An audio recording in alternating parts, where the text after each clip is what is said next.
guys, so in this video I'm going to be showing you some of the mistakes you need to avoid while starting up mini importation business. So the fact is that most people feel so excited that yeah, I now know how to import items from China than to Nigeria. I know shipping agents who can successfully bring my product from China to Nigeria.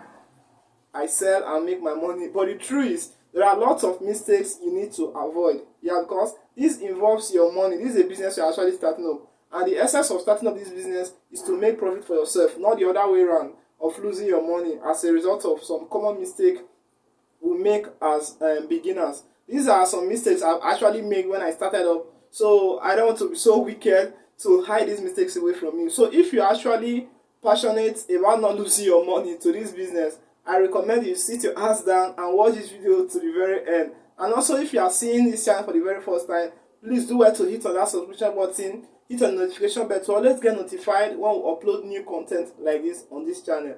So the first mistake on my list here is lack of research. Okay, by lack of research, what I mean is most people, when they just pick up their phone, log on to this platform where they see products at a very cheap price, they may just go ahead and pick up any random product and want to import that to Nigeria to sell and start making profit. But the thing is, things might not work out that way. Okay, why is research crucial? Why is it necessary you have to make your research before starting up this business? Okay, now, before you should sell any item, even if you know others are selling it or the item is a hot selling product, you should always have in the back of your mind that, do I have audience who are ready to buy this item from me? Do I have customers who are ready and willing to pay for this item I want to ship down to Nigeria? Because this is one of the main reasons why people get frustrated after importing a lot of items from China to Nigeria with lots of money and they end up not selling those items. I think that should bring about frustration. So one of the mistakes to avoid is to make sure you always do a proper research on any product you want to sell. Make sure you have an audience to buy that product before you actually start up. You can do this by doing drop shipping, where you need to do pre-order to see how many people are actually interested in that product before you should consider shipping that product down to Nigeria. So the second on my list is testing. So by testing, it's also the same way like the research, but testing of the product is like when you tend to import some gadgets like phones or some other gadgets that you currently don't have an idea of, you haven't used those items once, you can actually chat with your supplier to ship little of those products, or you may just invest little of your money into those products to see how they actually work and how you can actually sell those items when you import them down to Nigeria. So the third on my list is not having idea of the weight of the item, like not having a proper detail of the item. Now this is a very big mistake most people make, and personally I've also made this mistake. There was a time I ordered for some products.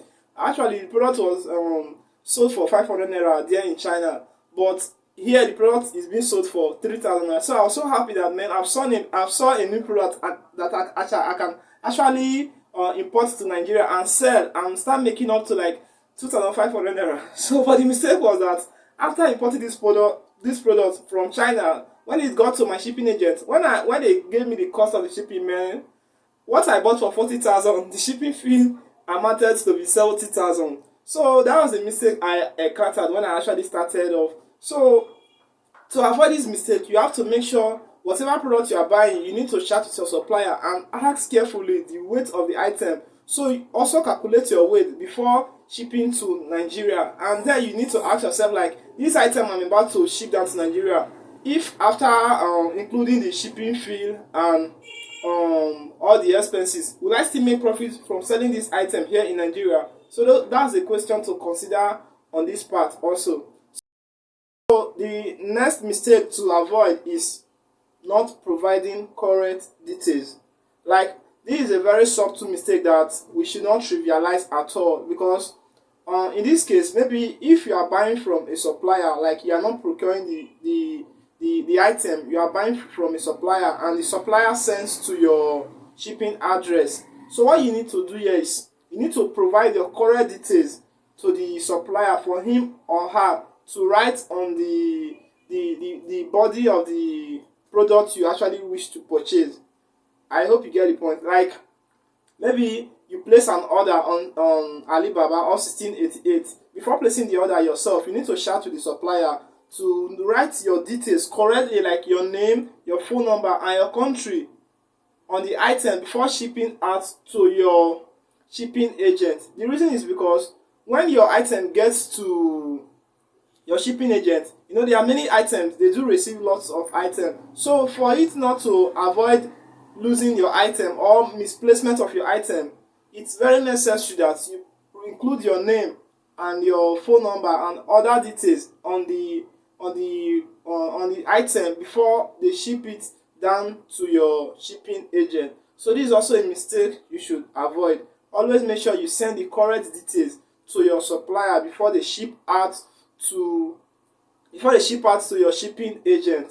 So the last on my list for now, although there are lots of mistakes, but I just want to consider 5 for now. The last on my list for now is verifying supplier. So also this is a very big mistake to avoid, yeah, because most suppliers, you haven't tested their product and you don't know how their product might be effective. You don't know the effect of their product. You don't know if the product will be good or bad. So what you need to do now is just to go on the review of the product. Like if you head on to any of the platforms, if you scroll down, you see reviews of people who have actually bought that particular product.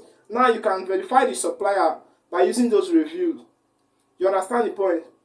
You can go and see the feedback of how many people who have bought the product, how far like how long it took for the product to arrive, how the product is working and stuff like that.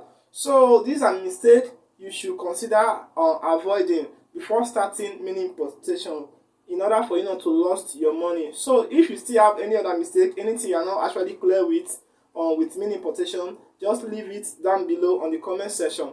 And also we have a course that will prepare that teaches everything you need to know about mini importation, how to start and how to ship your product down to Nigeria. We are holding you by your hands to start this course. So if you are really serious with mini importation business, like you don't have an idea to go about it, I'll leave a link to the course below the description section of this video. Just click on the link and get this course. It's going to be very helpful, because there you'll be having a live access to me. You can contact me at any time to ask me any question you want, guys. So I hope I've been able to pass a very good message and very good information to you right now, guys. So see you in my next video. Peace.